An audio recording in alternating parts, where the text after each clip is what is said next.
네, 기쁜 안식일, 복된 안식일 또 같이 예배를 드리게 돼서 하나님께 감사드리고 특별히 또 부족한 저에게 이 귀중한 시간을 주셔서 은혜를 나눌 수 있도록 해주신 하나님께 감사를 드립니다.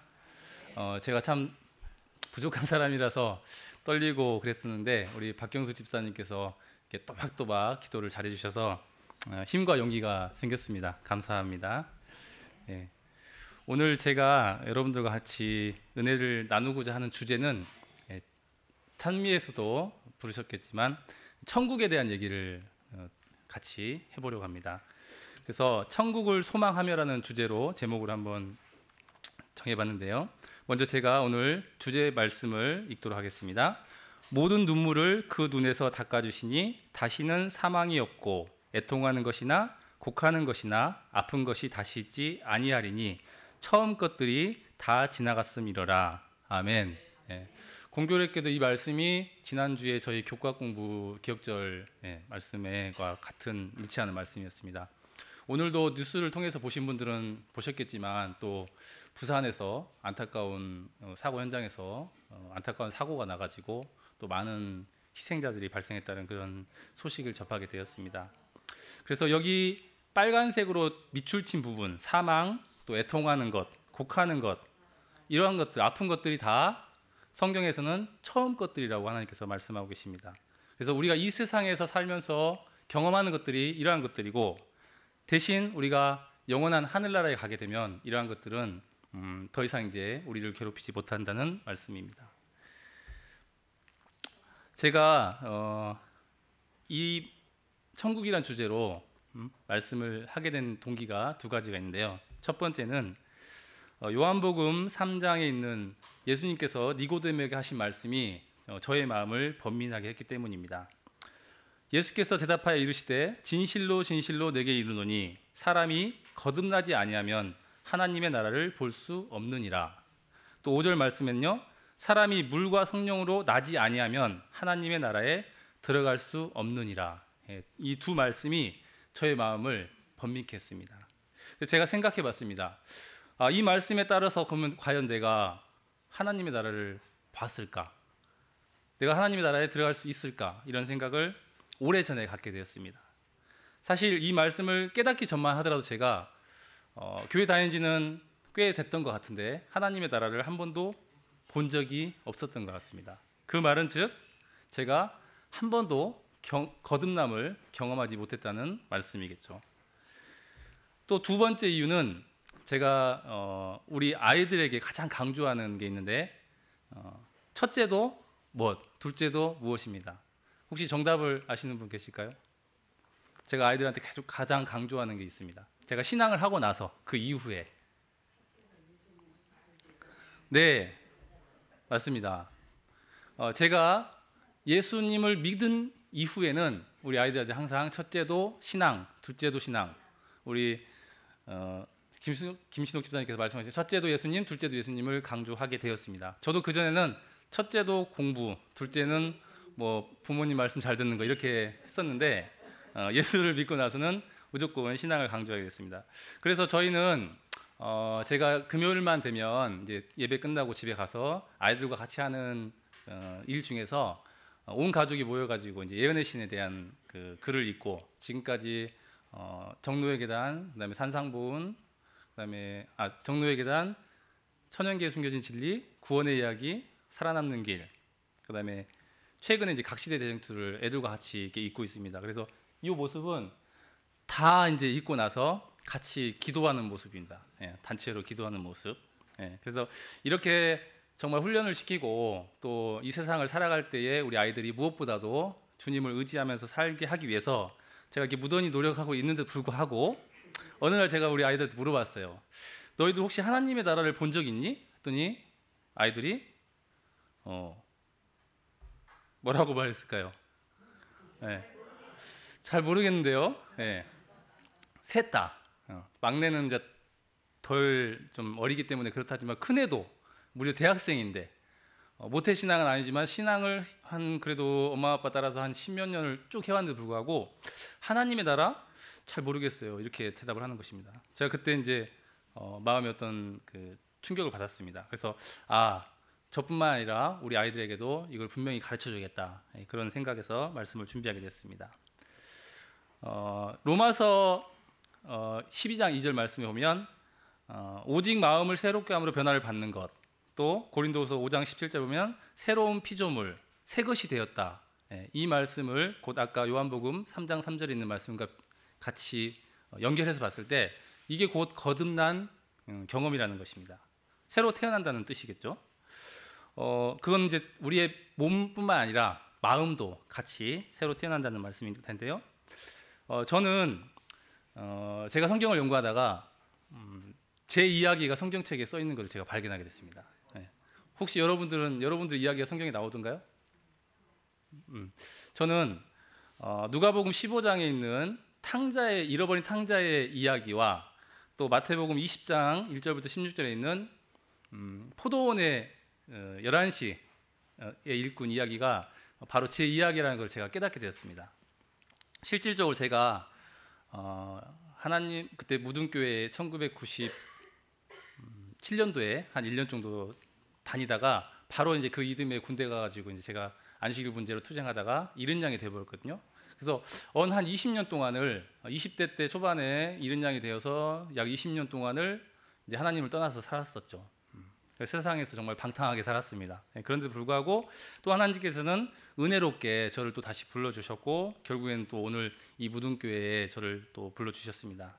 그래서 그런 경험이 있었고, 두 번째는 우리가 세상에 지금 마지막 때잖아요. 마지막 때인데 하나님께서는 또 이 마지막 때에 제 입장에서 생각했을 때에 일을 할 수 있도록 교회에서 뭐 패스파인더며 그 외에 또 여러 가지 일을 할 수 있도록 이 일꾼으로 불러주셨다는 사실을 제가 깨닫게 되었습니다. 그래서 이 거듭남의 경험을 제 경험의 바탕으로 봤을 때에 은혜를 깨닫는 것이다. 아버지의 은혜. 탕자 이야기 보시면 그러잖아요. 그렇게 허랑방탕하게 아버지 곁을 떠나가지고 탕자가 살다가 이제 정말로 거의 거지가 돼가지고 왔지만 읽어보면 먼 발치에서부터 아들이 이렇게 정말 누더기 옷을 입고 오는 그 모습을 이미 이 아버지는 먼 발치에서부터 보고 뛰어나갔다는 그 대목이 곧 아버지가 그만큼 매일매일 이 아들을 기다리고 있었다는 그 의미잖아요. 그래서 그러한 모습, 또 정말 11시에 오늘날 따지면 우리나라 시간이면 5시겠죠. 오후 5시, 6시에 해가 떨어진다고 했을 때, 그럼 5시에 하루 종일 놀다가 5시에 이제 일꾼으로서 쓰임 받아가지고 갔는데 1시간을 일했는데도 불구하고 주인이 어떻게 줬나요? 하루 품삯을 다 줬다는 거죠. 이러한 은혜를 깨닫는 것이 바로 우리가 또 제가 하나님을 정말 경험하는, 그분의 은혜를 경험하는 귀한 그런 깨달음이 아닌가, 그런 생각이 들었습니다. 그래서 탕자가 보면 아버지께 돌아가려고 할 때 결심했을 때 탕자가 거듭나는 부분이 여기 적혀 있는 것 같습니다. 지금부터는 아버지의 아들이라 일컬음을 감당하지 못하겠나이다. 나를 품꾼의 하나로 보소서. 이 심령의 변화, 탕자가 가졌던 그 심령의 변화가 바로 이제 아버지의 은혜를 깨닫고 새로운 마음으로 거듭나는 경험이라고 저는 보게 되었습니다. 또 아까 말씀드렸듯이 하루 종일 일하지 않고 1시간을 와서 일했는데도 불구하고 하루 종일 일하는 사람과 똑같은 품삯을 주는 그 주인의 자비와 은혜로움, 이 부분이 바로 하나님께서 우리에게 주시는 그 구원의 선물이라고 저는 생각하게 되었습니다. 정노의 계단에 보면 단계가 있더라고요. 단계가 첫 번째, 인류에 대한 하나님의 사랑, 그 다음에 죄인에게 필요한 그리스도 쭉 해서 주 안에서 기뻐함까지 총 13단계로 나눠져 있습니다. 그런데 중요한 것은 첫 단추라는 걸 제가 알게 됐어요. 첫 단추, 신앙함에 있어서 첫 단추가 어떻게 껴지느냐에 따라서 가는 그 방향성이나 길이 달라진다는 것을 저는 경험하게 됐습니다. 그래서 우리가 이제 헌신, 교회 안에서 사실은 헌신을 말하는데, 여기서 말하는 이 헌신은 우리가 뭔가 하는 일에 대한 것이 아닙니다. 교회 와서 봉사하고 뭐 이런 헌신이 아니라 우리 몸과 마음을 주님께 온전히 드리는 것, 그것을 나타내는 헌신이라는 건데요. 그렇게 되었을 때에 비로소 이제 우리가 우리의 믿음을 하나님께서 받으시고 또 우리가 직접 제자가 되고, 그 결론적으로 우리가 주님 안에서 어떠한 일이 있어도 기쁨을 누릴 수 있다는 것이 이 정노의 계단에 나타나는 말씀이었습니다. 그래서 중요한 것은 우리가 어떠한 모습으로, 어떠한 마음으로 신앙생활을 하느냐가 저는 되게 중요하다는 생각이 들었어요. 그래서 우리가 주님의 몸된 교회를 섬긴다고 했을 때에 내가 이렇게 할 테니까 하나님 나한테 이렇게 복 주십시오, 뭐 이런 기복신앙이 아니라 정말 앞에서 말씀드렸듯이 탕자를 정말 구해주신, 받아주신 하나님의 그 사랑, 그 다음에 1시간밖에 일하지 않았지만 우리도 마찬가지로 평생을 신앙하신 분도 계시지만 정말 이제 막 교회 나오신 분도 계시잖아요.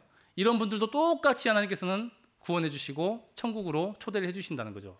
그러한 믿음에 반응해서 나타나는, 그러한 하나님의 은혜의 반응에 나타나는 우리의 믿음, 이게 바로 참된 믿음이라고 화이트부인은 강조하고 있습니다. 예수님께서 니고데모뿐만 아니라 이 지구상에 사는 모든 사람들에게 다 거듭나야 된다고 말씀하셨어요. 그래서 이 말씀에 육으로 난 것은 육이다, 영으로 난 것이 바로 영이다. 그래서 내가 너희들에게 거듭나야겠다는 이 말을 정말 놀랍게 여기지 말고 의아하게 생각하지 마라, 이렇게 말씀하셨어요. 베드로전서 1장 23절에 베드로는 그래서 우리의 이 상태를 이렇게 말씀하고 있습니다. 너희가 거듭난 것은 썩어질 씨로 된 것이 아니요 썩지 아니할 씨로 된 것이니 살아있고 항상 있는 하나님의 말씀으로 되었느니라. 아멘. 우리가 이 말씀을 반대로 생각해보면 우리가 이미 태어날 때부터 어떻게 태어났다는 겁니까? 우리는 썩어질 씨를 가지고 태어났다는 거예요. 태어날 때부터. 그런데 이 썩어질 씨로는 절대 하나님의 나라에 들어갈 수 없다는 말씀입니다. 그래서 베드로가 말씀하셨듯이 썩지 아니할 씨, 이거를 다시 우리가 가져야 되는데 그게 바로 우리 영원한 생명을 누리는 방법이라고 말씀하고 계신 것입니다. 그래서 우리가 생각했을 때 지금 우리가 가지고 있는 이 한평생 사는 100년도 못 사는 이 상태는 사실은 생명이 아닙니다. 이 목숨이에요. 이건 목숨이고 목숨은 유한하지만 생명은 영원한 것입니다. 그래서 주님께서 우리에게 약속하신 것은 태초에 주셨던, 창조하실 때 주셨던 그 생명을 우리에게 다시 찾아주신다고 말씀하고 계시는 것입니다. 비유를 한번 들어보겠습니다. 예전에는 감도 다 씨가 있었던 것 같아요, 저 어렸을 때. 근데 지금은 씨 없는 감, 씨 없는 수박, 씨 없는 포도, 심지어 씨 없는 대추도 있더라고요. 대추에 가장 많은 비중을 차지하는 것이 씨 같은데 씨 없는 대추도 있어요. 물론 유전자 변이를 해서 이렇게 만들어낸 건데 우리의 상태가 이와 같다는 것입니다. 그래서 모든 사람이 아담 안에서 우리가 다 죽었잖아요. 아담의 범죄로 인해서 다 죽었습니다. 그래서 다 죽어 나옵니다. 이건 뭐냐면 우리가 아무리 생명을 대대손손 이으려고 해도 우리의 후손들은 여전히 지금 현재 오래 산다 하지만 여전히 100년을 살지 못합니다. 그 상태가 바로 성경에서 말씀하시는 우리가 원래 가지고 태어난 상태, 이거를 신학적인 용어로는 원죄라고 말씀하시더라고요. 씨가 없다, 즉 생명이 없다, 이런 말씀입니다. 그래서 예수님께서는 다 새롭게 태어나서 새로운 새 생명을 얻으라고 말씀하셨는데, 그럼 그 비법이 무엇인가, 비결이 니고데모도 이게 되게 궁금했던 것 같아요. 그래서 니고데모가 묻습니다. 어떻게 날 수 있사옵나이까? 주님께서 니고데모죠. 두 번째, 내가 어머니 뱃속에 다시 들어갔다 태어날 수 있습니까? 이렇게 물어봤을 때 예수님께서는 니고데모에게 말씀하셨습니다. 이거는 사람의 힘으로 되는 것이 아니라 오직 하늘로부터 주시는 선물, 즉 하나님께서 주시는 그 선물이 있는데 바로 예수 그리스도 안에서 다시 우리가 태어날 수 있다는 것입니다. 이걸 다 믿으시죠? 예. 저도 이거를 실질적으로 믿게 되는 것이 사실 얼마 되지 않습니다. 교회 다니면서 그냥 아멘, 뭐 즐겁게 나의 위로가 되는 어떤 그런 말씀을 추구했었는데 예수 안에 있다라는 그 삶이 어떤 것인지 지금도 사실은 약간 가물가물합니다. 내가 어떻게 살아야지만이 과연 주님의 뜻대로 주님 안에서 살아가는 것인가, 아직도 많이 부족함을 느끼는데요. 그럼에도 불구하고 성경은 분명히 말씀하십니다. 예수 안에 있으면 방법은 오직 유일해요. 내가 뭔가를 노력하는 것이 아니라 주님 안에 있고 주님의 하신 대로 따라서 살면, 성령의 인도하심을 받아 살면 우리가 다 새로운 피조물로 매일 매순간, 한 번 경험하는 것이 아니라 매일 매순간 할 수 있다는 거. 이게 바로 믿음으로 말미암는 의, 이신층이라고 말씀하셨습니다. 시대의 소망 171페이지에 이렇게 결론을 내리십니다. 니고데모는 예수와 더불어 토론을 할 것을 생각하면서 그에게 왔었으나 예수께서 진리의 기초 원칙을 적나라하게 드러내셨다. 예수께서는 니고데모에게 그대가 필요로 하는 것은 이론적인 지식보다 영적인 중생이다. 그대는 그대의 호기심을 만족시킬 것이 아니라 새로운 마음을 가져야 한다. 빨간 글씨 읽겠습니다. 그대가 하늘의 사물을 인식할 수 있으려면 먼저 위로부터 오는 새 생명을 받아야 한다. 즉 예수 그리스도를 영접하라는 말씀이셨습니다. 그래서 이러한 것들이 일어나기 전에는 우리에게 어떠한 변화도, 신앙의 어떠한 변화도 일어나지 않는다는 것이 주님께서 하신 말씀입니다. 이제 본론으로 한번 들어가 보겠습니다. 우리가 사실 제가 오늘 드리고 싶은 중심 주제는 천국입니다. 우리가 가야 될 곳, 우리가 소망하는 천국인데, 우리가 만약에 호주 여행을 간다고 한번 생각해 보겠습니다. 여러분들이 우리 김영신 성도님 호주 여행을 지금 계획하고 있다고 한번 생각해 보실게요. 제일 먼저 뭘 하시겠습니까? 비행기 티켓을 예매하고 또 호텔도 예약하고 또 가서 입을 옷도 사시고 뭐 쇼핑하고 준비하고 여러 가지 할 거예요. 마찬가지로 전 이렇게 생각해 봤어요. 우리가 다 천국에 갈 사람들인데 그럼 과연 우리가 천국에 대해서 얼마나 알고 있을까? 물론 천국행 티켓은 주님께서 확보해 주셨습니다. 그런데 우리는 그러면 뭐를 준비해야 되냐 이거죠. 아직도 많은 사람들이, 저도 그랬지만 천국에 대해서 그냥 막연하게 생각하고 있는 것 같아요. 막연하게. 어떠한 뭐 아름다운 곳, 뭐 금은보화가 장식된 곳. 그런데 정말로 실질적으로 중요한 것은 우리 가족들이, 내가 사랑하는 가족들이 그곳에 없다면 천국이 되겠습니까? 우리가 사랑하는 가족들과 또 짝꿍들이나 자녀들을 전도해야 되는 이유가 같이 천국에 가야 되기 때문에 그렇다는 거죠. 자, 마찬가지로 우리가 천국에 대해서 이 시간 좀 더 자세하게 한번 살펴보도록 하겠습니다. 어디에 있는지, 또 언제 가는지, 어떻게 갈 수 있는 곳인지. 그 전에 먼저 중요한 게 있습니다. 두 가지가 저희를 방해하고 있어요. 첫 번째는 우리가 하나님의 말씀, 성경을 볼 때에 잘못된 가치관과 선입견을 가지고 본다는 것입니다. 특히 교회에 이제 막 나오기 시작한 분들은, 저도 경험했지만 세상의 어떤 그런 기준에 많이 이렇게 머릿속이 꽉 차 있기 때문에 하나님의 말씀, 창세기 1장 1절 말씀이 곧이곧대로 믿어지지가 않아요. 태초에 하나님이 천지를 창조하셨다, 모든 걸 창조하셨다, 이 말씀이 잘 믿어지지가 않아요. 그래서 잘못된 가치관을 가지고, 이런 프레임이라는데요, 이런 프레임을 보고 이렇게 작은 창문으로 세상을 보게 되면 그만큼밖에 안 보입니다. 하지만 아래에 있는 넓은 창문, 이렇게 넓은 창문으로 보게 되면 더 큰 세상이 보인다는 거죠. 오늘 우리는 이 넓은 창문, 다른 말로 제가 믿음의 눈이라고 표현하겠습니다. 믿음의 눈을 여러분들과 같이 한번 경험해 보려고 합니다. 보겠습니다. 자, 여기에 지금 하늘 맑게 보이시죠? 황매산 철쭉 사진이에요. 유명한 곳이에요. 자, 하늘에 별이 떠 있습니까? 보이시나요? 보이신다고 하신 분들은 거짓말 하시는 거예요. 안 보이죠? 자, 근데 안 보이는데 별이 떠 있습니까? 어떻게 알 수가 있죠? 안 보이는데, 그죠? 밤이 되면 이 자리에서 똑같이 그대로 밤까지 기다렸을 때 밤이 되면 별이 보입니다. 그것도 엄청나게 많은 별이 보이죠. 그래서 고린도후서 4장 18절 말씀에 사도 바울은 보이는 것은 잠깐이라 했어요. 우리가 사는 이 인생은 정말 잠깐입니다. 잠깐이고 보이지 않는 세계가 더 훨씬 크다라는 거죠. 이 외에도 별뿐만 아니라 우리가 숨쉬는 공기, 휴대폰 쓰는 전파, 보이지 않지만 존재하는 것들 많이 있어요. 세균도 있고요. 많이 있습니다. 그러나 사람들은 내가 배운 대로, 내가 지금까지 인식한 대로만 보기 때문에 성경을 진리로 믿지 않아요. 하나의 신화나 허구, 이런 것으로 믿습니다. 두 번째, 우리가 성경을 봤을 때 믿지 못하게 하는 것이 두 가지인데, 두 번째는 뭐냐면 이 선입견이에요. 선입견은 뭐냐면 선글라스를 끼고 바라보는 것입니다. 만약에 제가 빨간색 선글라스를 끼고 여러분들 보면 다 어떻게 보일까요? 빨간색으로 보이겠죠. 또 이렇게 밝은데 까만색 선글라스를 끼고 바라보면 어둡게 보일 것입니다. 마찬가지로 이러한 것들이 우리 안에, 특별히 예수를 믿는다고 하는 우리 안에 있게 되면 우리도 성경이 어렵게만 느껴지고 믿어지지 않는 그런 말씀으로 믿어질 수 있다는 것입니다. 실제로 과거에 이런 사람들이 있었어요.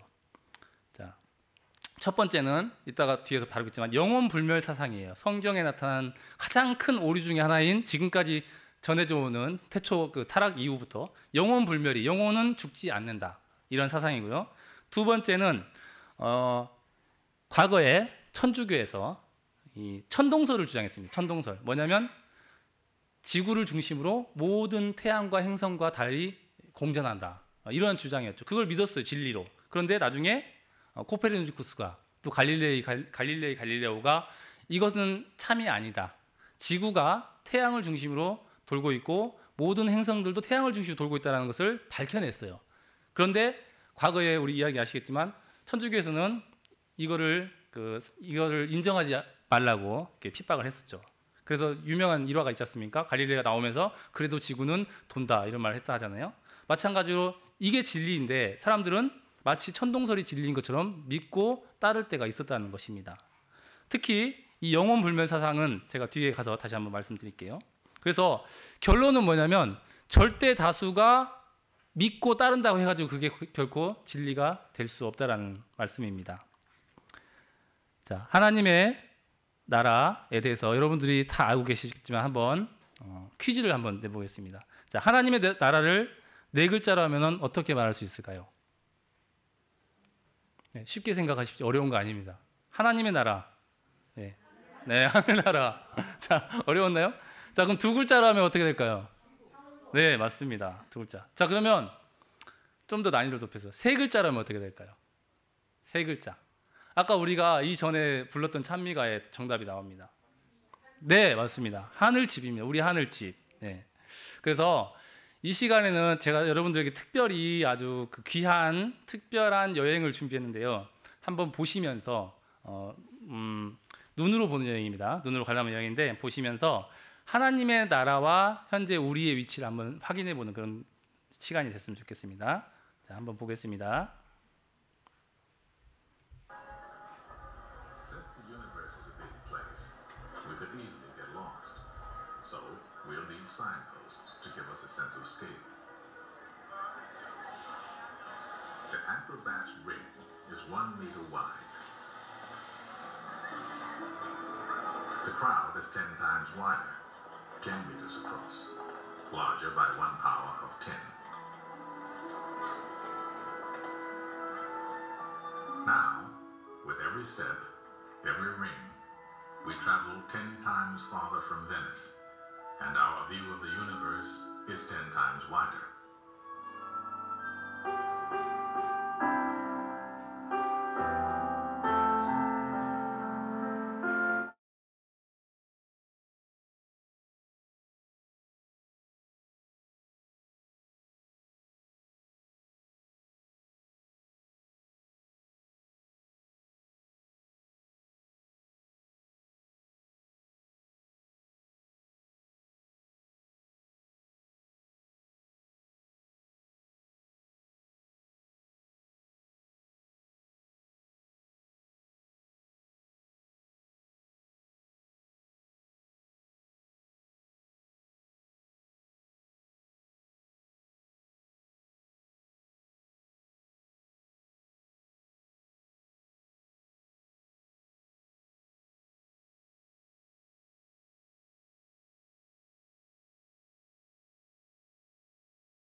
자, 우주에서 봤을 때, 저는 이 영상을 보면서 우주에서 봤을 때 하나님께서 보셨을 때 우리는 마치 우리가 아메바 속에 있는 세포의 미생물, 그 속에 있는 핵을 본 것처럼 그와 같은 존재라는 것이죠.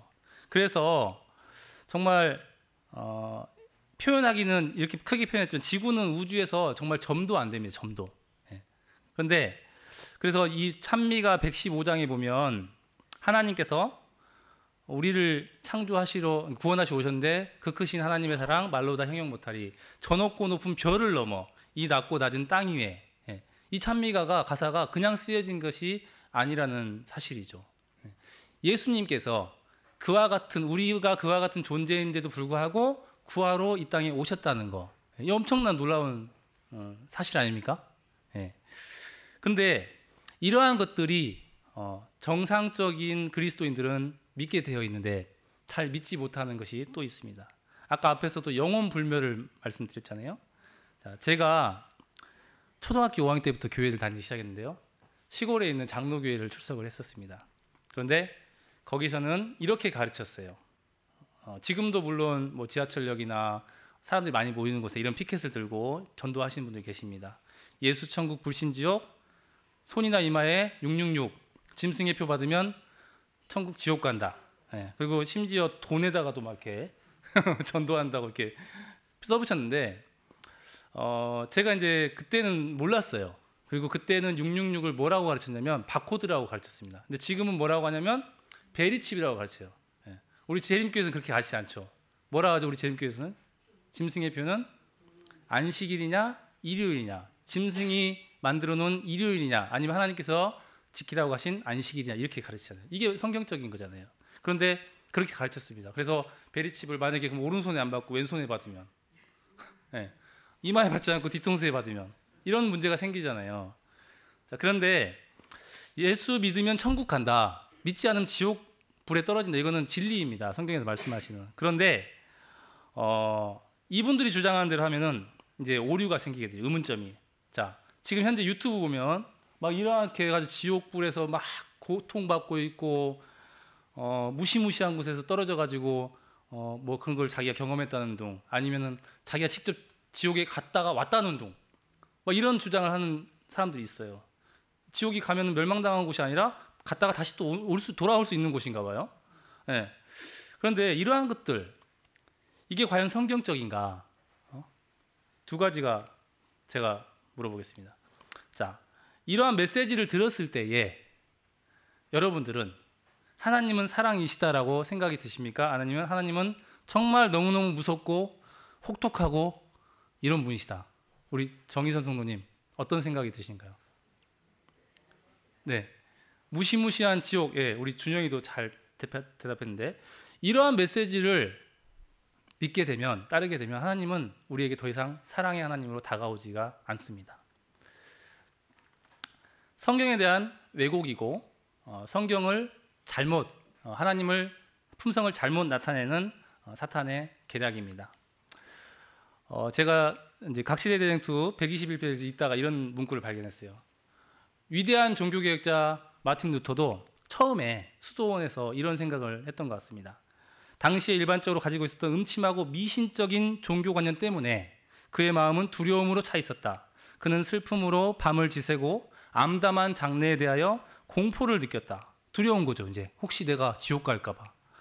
그에게는 하나님이 인자하신 아버지라기보다는 냉혹하고 무정한 심판관이나 잔악하고 무자비한 폭군과 같이 생각이 되었다. 네. 그래서 이제 루터가 고민하다가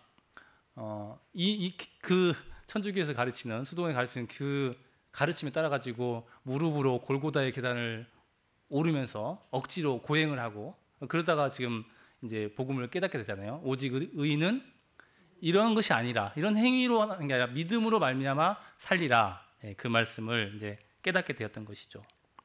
그래서 말씀드렸듯이 하나님을 이렇게 나타나게 되면 풀리지 않는 의문점이 두 가지가 있어요. 첫 번째는 만물을 창조하신 하나님, 아까 우리가 우주를 보여드렸고 또 세포도 보여드렸지만 그 모든 것을 창조하신 하나님이신데, 그럼 과연 사람들이 말하는 것처럼 지옥도 창조하셨어야 맞다는 것입니다. 하나님께서. 그리고 공의로우신 하나님, 왜 영원한 지옥에서 형벌을 주시는가? 우리가 살면서 그것도 예수 믿지 않았다고 형벌을 받는다 했을 때 내가 한 7, 80평생, 길게 살면 90평생, 100년 살면서 죄를 지었다 하면 심판도 변호사님 잘 아시겠지만 몇 년을 선고받아야 됩니까?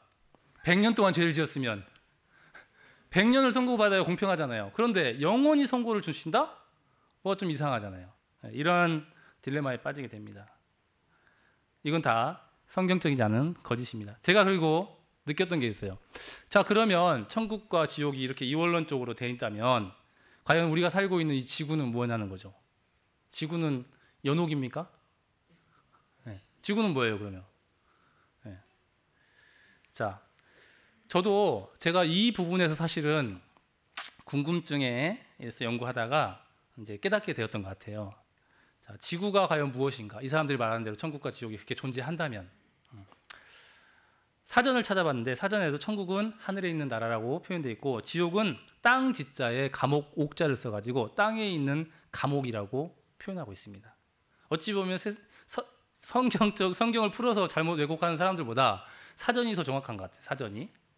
자, 그래서 이 메시지는 뭐냐면 너희들 지옥 가기 싫지? 그러니까 나 믿어. 이런 메시지거든요. 근데 생각해 보세요.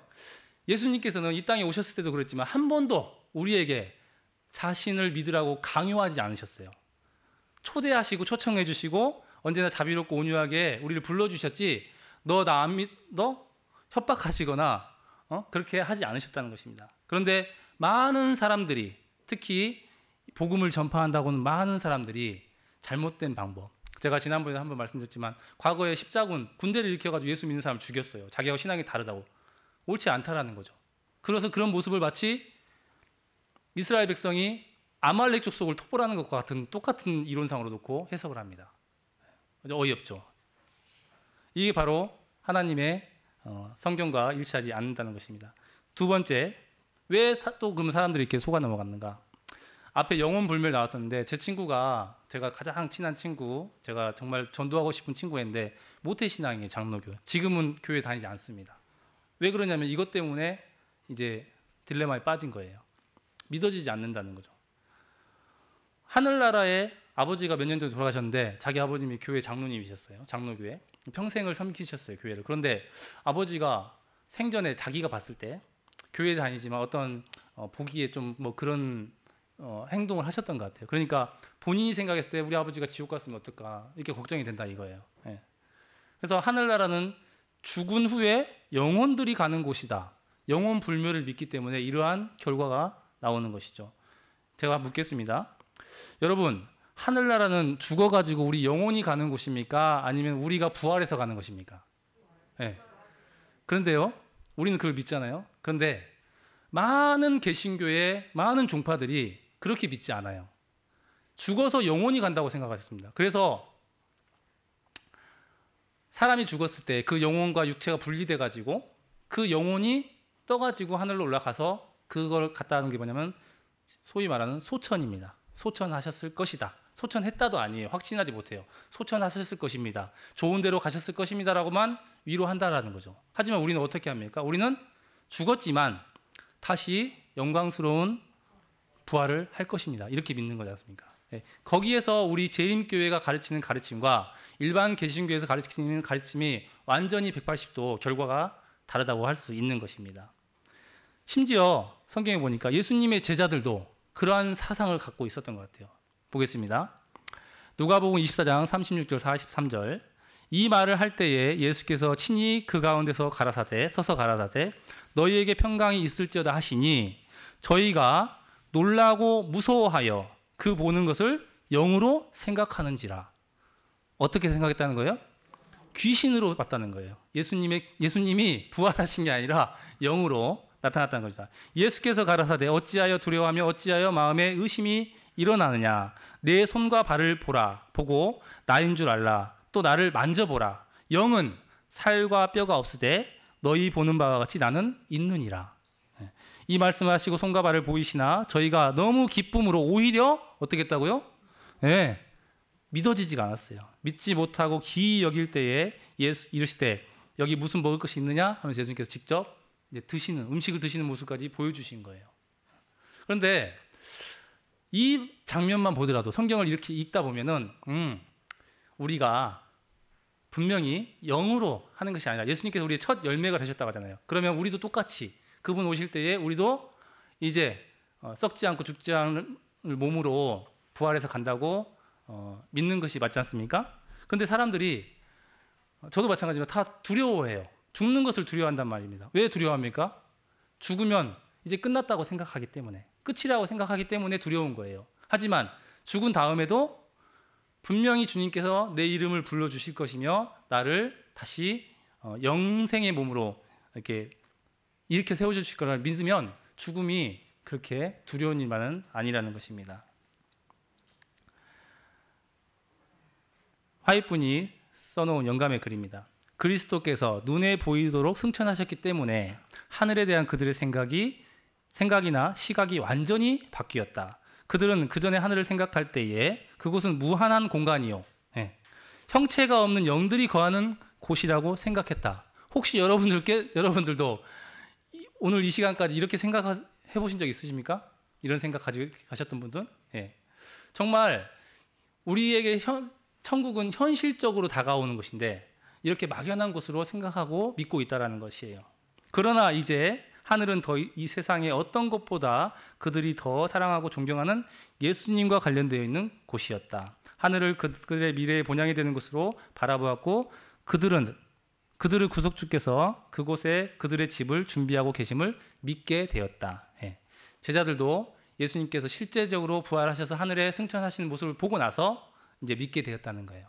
그래서 이제 결론입니다. 오늘의 아까도 말씀드렸듯이 우주에서 지옥은 어디인 거죠? 우주에서 지옥. 네. 제가 직접적으로 얘기는 하지만 사전적인 의미로 봤을 때 땅 지자에 감옥 옥자를 쓴다 했잖아요. 지구 감옥이에요. 우리 지구가 지옥입니다. 잘 안 믿어지시나요? 저도 잘 안 믿어졌어요. 처음에 내가 살고 있는 이 땅이 지옥이라는 개념을 갖지 못했습니다.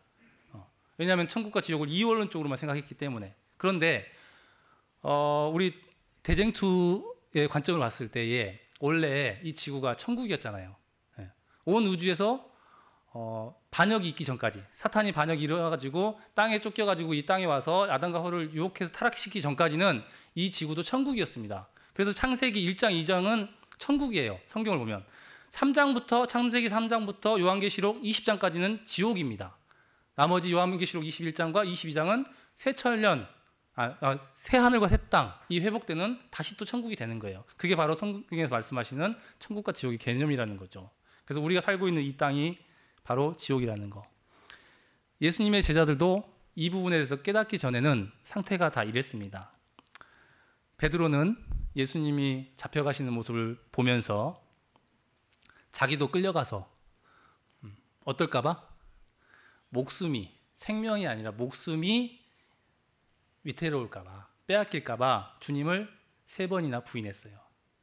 또 예수님께서 십자가에 달리시기 전에 이제 겟세마네 동산에서 정말 그 고통과 그 마음에 범인하시면서 기도하러 가실 때에 제자들에게 위로를 받고 싶으셔가지고 깨어서 기도하라고 신신당부했음에도 불구하고 제자들이 다 졸며 잤습니다. 왜? 하늘나라를 못 봤기 때문에.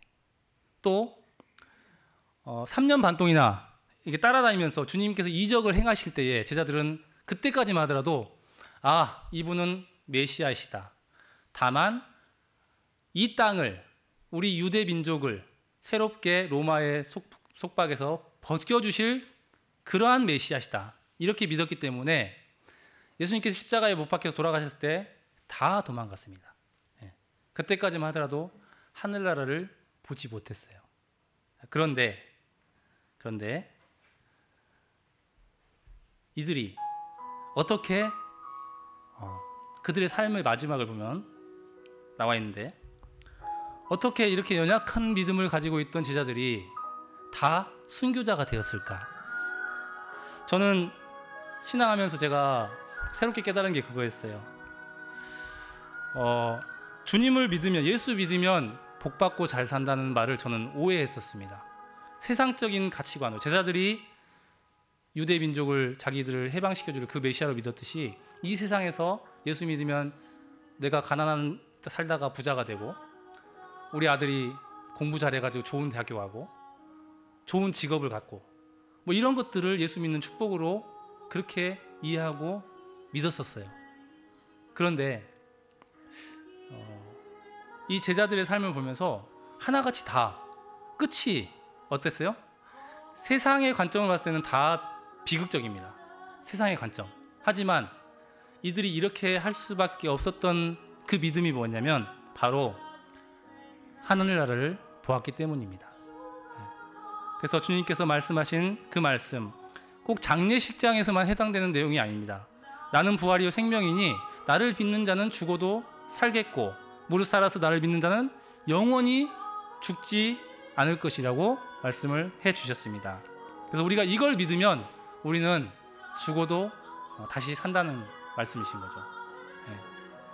우리가 정말 제자들이 하늘을 보았던 그 믿음, 아까 제가 말씀드린 것처럼 낮에는 별이 보이지 않지만 밤이 되면 별이 많이 보이는 것처럼 하나님이 보이지 않고 하나님의 나라가 보이지 않지만 그 나라가 주님께서 먼저 우리 마음에 하나님의 나라가 이루어진다고 말씀하셨거든요. 제가 다음 기회에 또 있으면 입으로 말씀드릴 건데, 그래서 우리가 오늘 그러한 믿음을 갖게 되는 저와 여러분들이 됐으면 하는 마음으로 말씀을 마치도록 하겠습니다. 기도하고 마치겠습니다. 하늘에 계신 아버지, 이 시간 우리에게 주님의 말씀으로 깊이 역사해 주심에 감사를 드립니다. 주님께서 우리를 사랑하여 주시고 또 특별히 이 무등교회로 불러주셨사오니 이제 우리가 하나님의 나라를 막연하게 소망하는 것을 넘어서 모두가 다 주님께서 주시는 그 성령의 역사하심으로 말미암아 하늘나라를 볼 수 있는 그 거듭남의 경험을 할 수 있도록 도와주시고 주의 나라가 막연한 곳이 아니라 실제로 우리가 가야 하는 곳, 우리가 우리의 사랑하는 형제들과 자매들과 부모와 또 남편과 자녀들을 데리고 같이 가야 하는 그 나라로 인식하고 그곳을 소망하는 믿음의 눈을 허락하여 주시옵소서. 먼저 우리에게 주의 나라가 임하게 하옵시고 우리의 가정과 우리 무등교회와 우리 나라를 넘어서 온 세상에 주의 나라가 전파될 수 있도록, 그리하여 뜻이 하늘에서 이룬 것 같이 이 땅에서도 이루어질 수 있도록 우리를 인도하시고 축복하여 주시옵기를 예수님 이름으로 간절히 기도드립니다. 아멘.